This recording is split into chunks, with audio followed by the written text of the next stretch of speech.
What's up, guys? West Coast Picks here. Today I reached into this bucket of locks that I got from Bobby Keyz, and I pulled out this Sargent that was sent to me and pinned up by Bobby Keyz on the 23rd of April.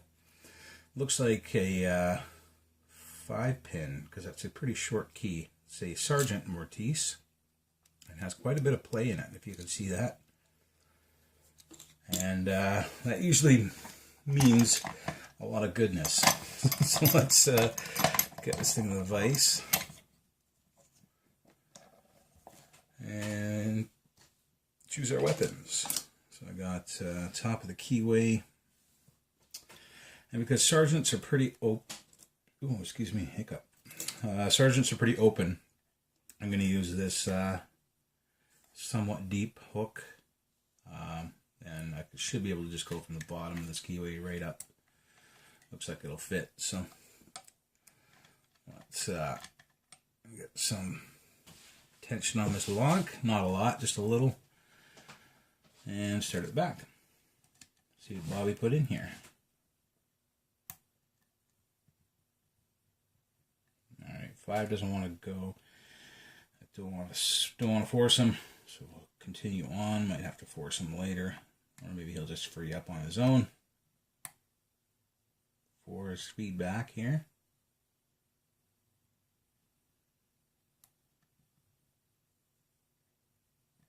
Uh-oh. I did get him, but there we go. Drop my tension wrench.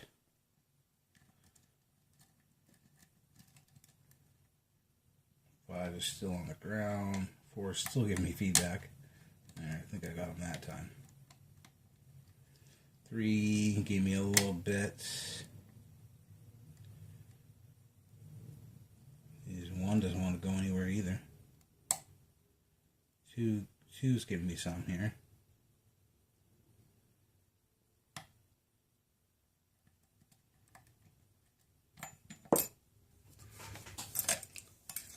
As you can tell, I'm very light on the tension.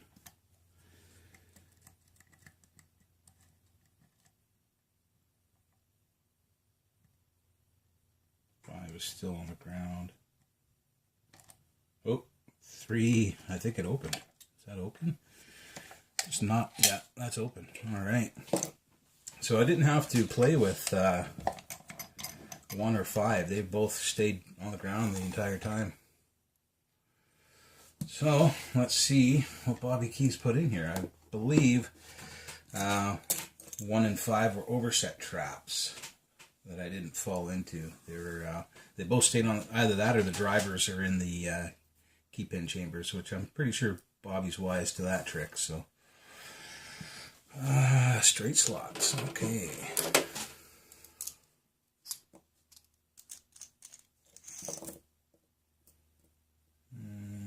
Straight slot.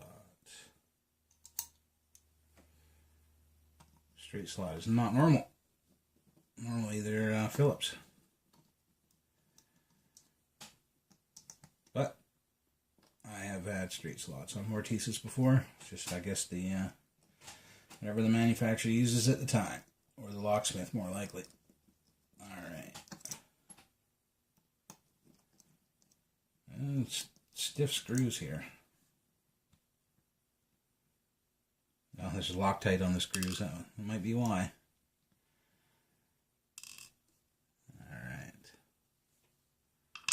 Tail piece out, and let's shim up this bad boy. Almost felt like it opened on a T-pin, but it was kind of sudden, so don't really know. Uh-oh. Damn. This is a very, very tight core here, guys.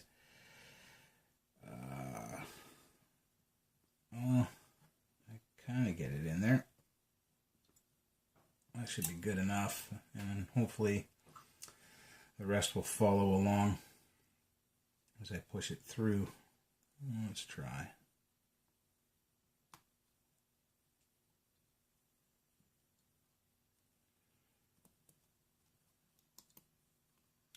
Oh, yeah, pretty much just one caught up on the plug there, or on the plug follower. So I'll just push him down. There we go. I was about to say I haven't screwed up a gutting in a while. I guess I'm not going to start now. Alright, so we do have pins right on the shear line on 1 and 5. Now whether they are drivers or key pin overset traps, we're about to find out.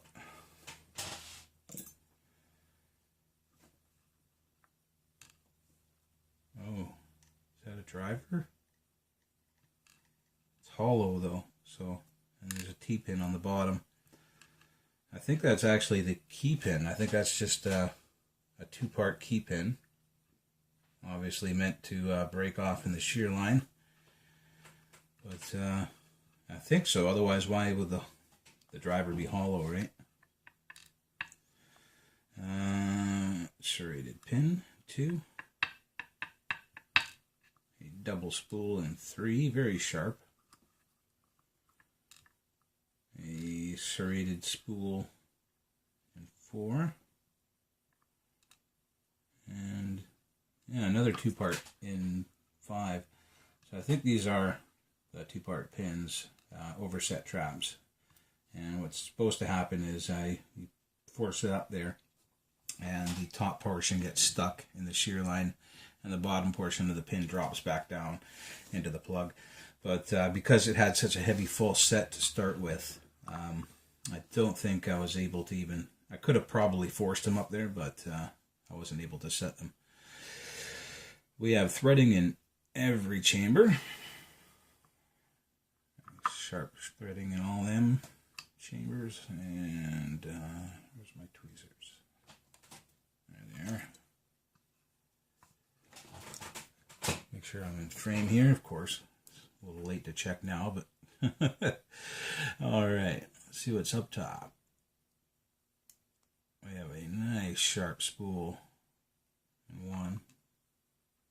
Very nice sharp spool.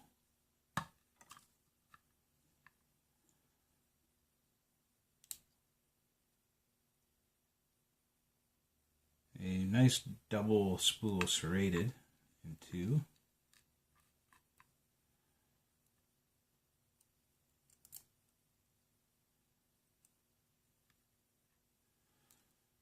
And 1 we had a brass spring, and 2 we had a steel spring.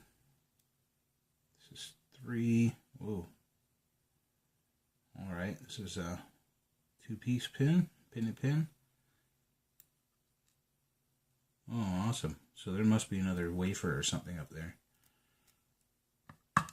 Yep, there it is. So it's a drunken spool pin and pin serrated T-pin. That's a pretty awesome pin there. We'll take a look at it in a sec here, guys. Pin 4 is a nice sharp stepped spool. Also, it was a shorter brass spring in 3, another steel spring in 4. And 5 is a reduced diameter T-pin spool kind of deal. And another brass spring in 5. We don't have any modifications to the Bible, which is good. It was nice and tight, so you want to keep the tolerances of these better made locks. And yeah, let's take a closer look, see what Bobby put in here. Alright, so let me focus in here and we'll get a good look at these pins. Number 1, keeping is just awesome. It's a 2-part, very serrated, and obviously meant to break off in the shear line. If you set it, then that piece stays up in the shear line, that piece falls down, and makes you think that you actually picked it when you didn't. So pretty cool. I didn't fall into the trap, but I can see how you could. Because there was so much play in the lock, didn't really have a chance to set it, or 5. So I had a bit of a false set right off the start. We have a serrated pin in 2, a double spool, a very nice sharp double spool in 3, a spool serrated in 4, and a very serrated pin in 5 with that secondary same kind of overset trap meant to bust off in your shear line and drop the bottom pin back down. Again, these two were on the ground, 1 and 5, the entire time because of the turn of the plug right off the bat. I would have had to have manually pushed those up hard.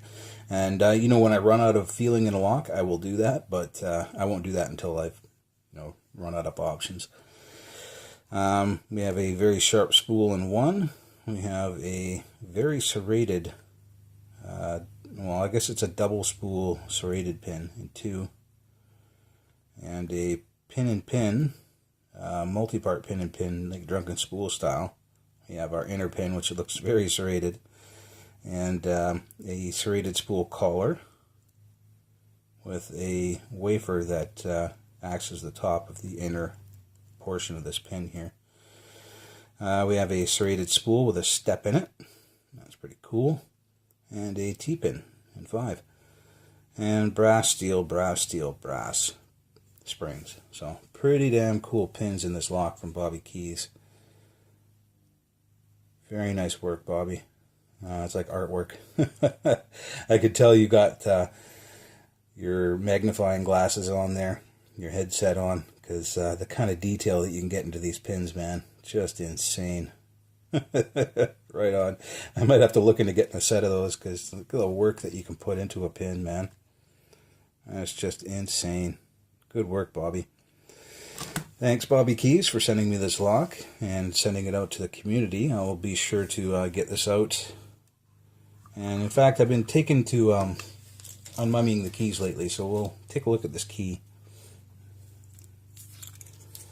Let's see what he did to it. Jesus, wow.